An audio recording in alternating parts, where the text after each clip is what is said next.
पूज्य श्री प्रेमानंद जी महाराज, वो रोज सोहनी सेवा करते थे, झाड़ू लगाते थे पूरे वृंदावन में, यत्र तत्र जहां उनका मन करता था उसी कॉलोनी का आज पूरी सफाई करते। सुबह 4 बजे से उनका यही भजन था, यही संध्या थी, यही नाम जप था। सोहनी लेते और लेकर के बुहारते पूरे मार्ग को, और हमारी आपकी तरह नहीं जोर जोर से, नहीं, धीमे धीमे। उनके मन में यह भाव था कि वृंदावन श्री प्रिया प्रियतम का ही स्वरूप है, इनके प्रति मैं रोष नहीं करूंगा, धीमे धीमे।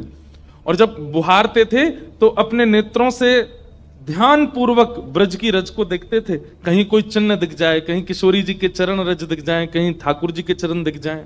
करते करते जब वर्षों बीत गए तो किशोरी जी के मन में भाव आया, हम नित्य रास के लिए वृंदावन में जाते हैं और पूरे वृंदावन को सुव्यवस्थित महात्मा करके रखते हैं, और इनकी एक ही अभिलाषा है कि हमारे चरण चिन्ह इनको दिख जाएं। एक दिन किशोरी जी ने उनको अपने चरण चिन्ह का दर्शन कराया। वो चरण चिन्ह देख करके उनके मन में विश्वास हो गया कि हे श्यामा जो चरण चिन्ह है इसका मतलब चरण भी है, और चरण है तो मतलब आप भी हो। जब चरण चिन्ह तक ले ही आई हो तो आप अपने दर्शन भी करा दो। अब अगली उनकी स्थिति हो गई कि अब चरण चिन्ह नहीं, अब तो प्रत्यक्ष किशोरी जी को देखना है। लेकिन हमारे ब्रज की एक परंपरा है कि जब तक किशोरी जी की सखियां अनुमति नहीं देंगी ना, तब तक किशोरी जी के दर्शन नहीं हो सकते। इसलिए ललिता जी को मनाओ, विशाखा जी को मनाओ, यमुना जी को मनाओ, गोपेश्वर महादेव को मनाओ, सखियां जब रीझ जाएंगी तब किशोरी जी से मिलना होगा। लेकिन किशोरी जी तो चाहती हैं कि उनको दर्शन दें। तो एक दिन किशोरी जी ने रास करते करते अपना नूपुर वहीं छोड़ दिया, और नूपुर छोड़ करके किशोरी जी निकुंज में चली गई। आप सुबह सुबह जब सोहनी करने आए तो आपको वो नूपुर मिला, और नूपुर देख करके वो आनंदित हो गए। इतना सुंदर नूपुर, ऐसी सुंदर उसकी कलाकृति, इतना हल्का उसका वजन, इतना सुंदर उसका स्वरूप।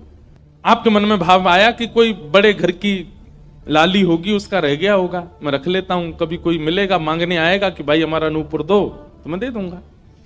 आपने वो नूपुर अपने पास रख लिया।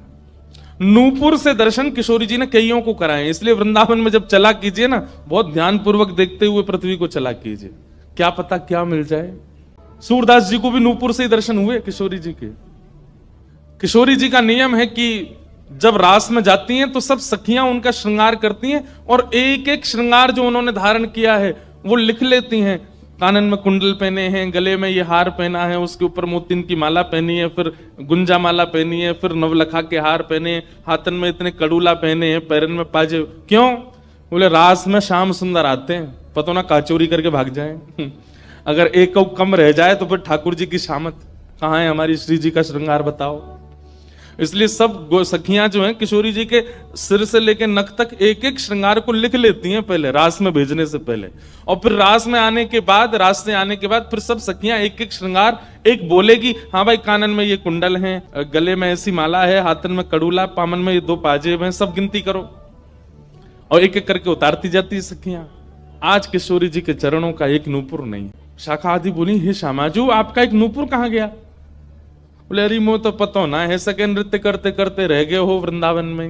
ललिता विशाखा बोली स्वर्ग के, इंद्र के, हाथी के दांतों से बना हुआ नूपुर है वो, सामान्य नूपुर नहीं है। आपके ऊपर तो कोटि कोटि ब्रह्मांड बारी बारी जाते हैं किशोरी जी, पर वो नूपुर ठाकुर जी ने आपको भेंट किए हैं, बड़े बहुमूल्य नूपुर हैं। अब किशोरी जी बोली मोह ना पता कहाँ रह गए होगो कहीं पे। किशोरी जी तो मन बना चुकी है ना, दर्शन देना है उनको। तो ललिता विशाखा ने विचार किया कि हम ही जाती हैं, ढूंढ के आती हैं निकुंज में, कहाँ है वृंदावन में। बोले अपने रूप में तो नहीं जाएंगी, तो एक वृद्धा का रूप धारण किया, एक वृद्ध मैया का रूप धारण करके ललिता विशाखा गई और वृंदावन में ढूंढने लगी नूपुर कहाँ है। तभी ढूंढते ढूंढते वो महाराज जी सोहनी कर रहे थे, उनके सामने पहुंची। अरे बाबा हमारी लाली आई सवेरे सवेरे यहाँ पे, और बाकी पाम को एक नूपुर रह गयो, तेने देखो। बाबा बोले तुम कौन हो रही? बोले हम पास के गांव की रहवारी, हमारी बहू है वो, और या की लाली है वो, जाको नूपुर रह गयो है। बाबा बोले मैं कैसे पहचान जाऊं कि तुम्हारी ही लाली का नूपुर है? भाई मनचले लोग हैं, बहुमूल्य वस्तु किसी पे देखते हैं तो सब अपना अपना बताते हैं। रोड में अगर 100 रुपया गिर जाए और 50 लोग वहां से निकल रहे हों, कि कोई पूछे भैया 100 रुपया किसका, सब अपनी जेब चेक करते, भले ही कुछ लेके नहीं थे, भले ही जेब में कुछ नहीं था, फिर भी देखते लग तो मेरा ही रहा थे, मेरे जेब में 100 रुपए तो थे। सब अपना बताते हैं बहुमूल्य वस्तु को। तो मैं कैसे मानूं कि तुम्हारा नूपुर है? अरे बाबा हम कह रहे हैं तुम थे। बोले कहवे को अभी मैंने तो नूपुर, मैं तो असमंजस में पड़ जाऊंगा कि मैंने गलत आदमी दे दियो। बाबा तो फिर कैसे माने को? बोले एक नूपुर मेरे पास है, एक नूपुर तुम्हारी बहू ने ही पहन रखो होगो, वाकू ले आओ और यहाँ ला करके मुझे पहले नूपुर की पहचान करा तो मैं दूसरा दे दूंगा। ललिता विशाखा बोली बड़ो चतुर बाबा है, श्री जी को बुला रहा है। अरे बाबा तो शर्म ना आवे, ऐसी घर की बहू बेटी ने हम तेरे पास लेके आवेंगे? बाबा बोले तो फिर चले जाओ, तुम पे भैया खूब धन धान्य, दूसरा नूपुर बनवा लियो जो मुंह पे रहने। ललिता विशाखा बड़ी चिंता में लौट करके आई तो किशोरी जी बोली क्या बात है, आप इतनी चिंतित क्यों? बोले एक बाबा है, बाने आपको नूपुर धल लियो, यूं कह रहा है कि पहले जिनके पास एक नूपुर है उनको लेके आओ तब दूसरा दूंगो। तो श्री जी बोली इसमें क्या देर है, फिर ले चलो, चलते हैं ना। विशाखा जी समझ गई, बोले हे ललिता जी ये सब लीला किशोरी जी कर रही हैं, इनको दर्शन देना है उनको, और हमसे और आपसे स्पष्ट कह नहीं सकती क्योंकि हम तो फिर सबको परखने लगती है ना कि इसमें कोई दोष तो नहीं, इसमें क्या गुण है, इसलिए किशोरी जी सीधे हमसे नहीं बोल करके और ये लीला कर रही हैं, इनको ले चलो। और किशोरी जी आई वृंदावन और महात्मा बैठे सोहनी कर रहे थे और सामने से जैसे ही किशोरी जी को आते हुए देखा, बाबा ले हमारी बहू आ गई, अब नूपुर दे दे, देख यहाँ को नूपुर भी वैसा ही है। बाबा बोले मेरी आंख की कमजोर है ना, दूर से दिखना रही, पास लाके हाथ से स्पर्श कराओ। ललिता विशाखा बोली बाबा तो शर्म ना आ रही अपनी बहू को स्पर्श करा में? तो बोले चरण स्पर्श करावे में कहा देर, ले आओ। किशोरी जी समीप गई, जैसी चरण स्पर्श किए अपने हाथों से नूपुर पहना करके लिपट गए चरणों से। हे किशोरी जी, हे श्यामाजू, अब कृपा करो, मैं जानू ना तो ये दोनों कोई बूढ़ी मैया हैं और ना आप इनकी बहू हो, आप साक्षात किशोरी और ये ललिता विशाखा है, अब मुंह पे कृपा करो। तो किशोरी जी ने उसी नूपुर से उन महात्मा के सिर पर एक चिन्ह बना दिया, अपने नूपुर का ही चिन्ह बना दिया और कहा बाबा अब जीवन भर ये छाप आपके मस्तक पर ही रहेगी, मेरे नूपुर की छाप। उन महात्मा के मस्तिष्क पर जैसे हमारे तिलक दिखता है, ऐसे प्रत्यक्ष नूपुर की छाप प्रत्यक्ष सबको दिखने लगी। अब ये तो थी उनके ऊपर कृपा, लेकिन इससे क्या हुआ कि वे महात्मा लौट करके जब अपने आश्रम आए तो उनके गुरुजी ने जब उनके माथे पर देखा तो वो बोले ए तुमने अपने गुरु के द्वारा दिया हुआ चिन्ह बदल दिया, हमने जो तुमको तिलक दिया तुम वो क्यों नहीं लगाते, ये क्या लगाए घूम रहे हो? तो हाथ जोड़ के निवेदन किया गुरुजी ये कोई तिलक नहीं है, ये कोई चिन्ह नहीं है, ये तो मेरी किशोरी जी ने कृपा करके अपने नूपुर का चिन्ह मुझे दे दिया है। तो गुरुदेव बोले हाँ तू बहुत बड़ा भक्त है ना, किशोरी जी आकर के तुझको चिन्ह देंगी। कोई माने नहीं, सब बोले जाओ इसको मिटा के आओ और जो मैंने तुमको चिन्ह दिया है वो लगाओ। अब पहले तो उनके हाथ कांपे कि मैं इसको कैसे मिटाऊं, लेकिन गुरु आज्ञा से ऊपर कोई नहीं। देखो ये गुरु निष्ठा होती है, किशोरी जी ने भले ही चिन्ह दिया लेकिन गुरु आज्ञा है तो ठीक है। गए यमुना जल से सुबह से शाम हो गई मिटाते मिटाते, लेकिन वो चिन्ह मिटा नहीं उनसे। शाम को लौट करके आश्रम आए तो गुरुजी बोले मैंने तुझे सुबह टोका था ना ये चिन्ह मिटा के आ, और तू अभी भी नहीं मिटा रहा। बोले गुरुजी मैंने प्रयास तो बहुत कर लिया लेकिन ये मिट नहीं रहा है। तब भी उनके गुरुजी माने नहीं।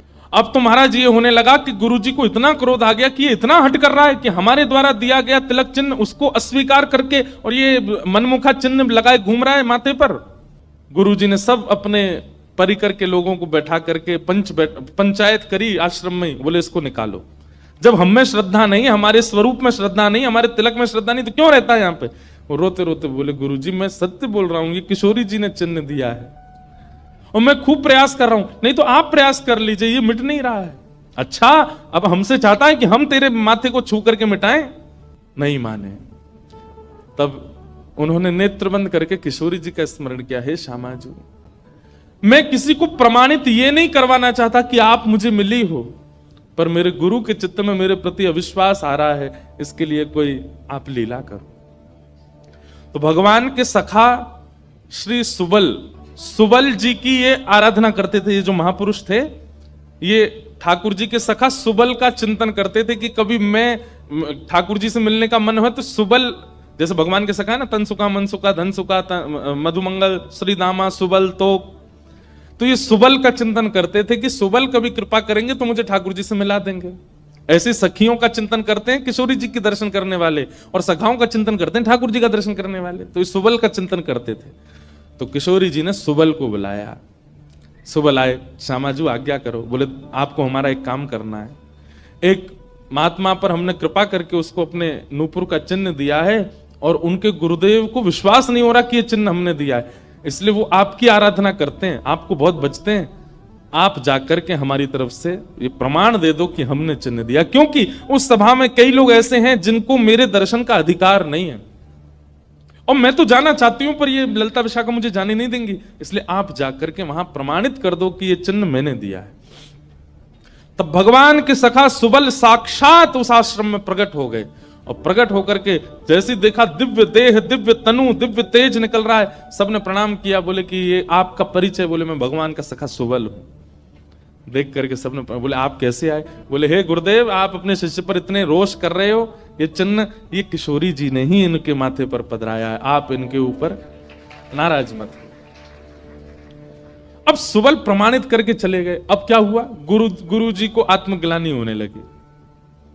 बोले मैं गुरु हूं और मेरे चेला को ठाकुर जी मिल गए, श्री जी मिल गई, और मुझे विश्वास नहीं हुआ। तब गुरु जी ने अपने गुरुजनों को, अपने श्रेष्ठ जनों से जाकर के कहा कि मुझसे अपराध बना है। ठीक है, गुरु शिष्य के ऊपर क्रोध कर सकता है, उसका कोई दंड नहीं होता, पर किशोरी जी के द्वारा कृपा की गई, मैंने उस पर प्रश्न चिन्ह उठा दिया, इसका तो मुझे दंड मिलना है। तब सब रसिक जनों ने विचार किया, बोले इसका क्या दंड दें? तो बोले आप एक काम कीजिए, दंडोत्सव कीजिए। दंडोत्सव। बोले दंडोत्सव में क्या करना है? बोले आज तक जितनी तुम्हारे पास जमा पूंजी है सब संतों की, भक्तों की सेवा में लगा करके और आनंद से सुंदर भंडारा करो, सुंदर नाम संकीर्तन करो, सुंदर अपने घर पर एक उत्सव रखो, और उसमें जितने महापुरुष आए सबको दंडवत प्रणाम करते करते सबसे क्षमा मांगो।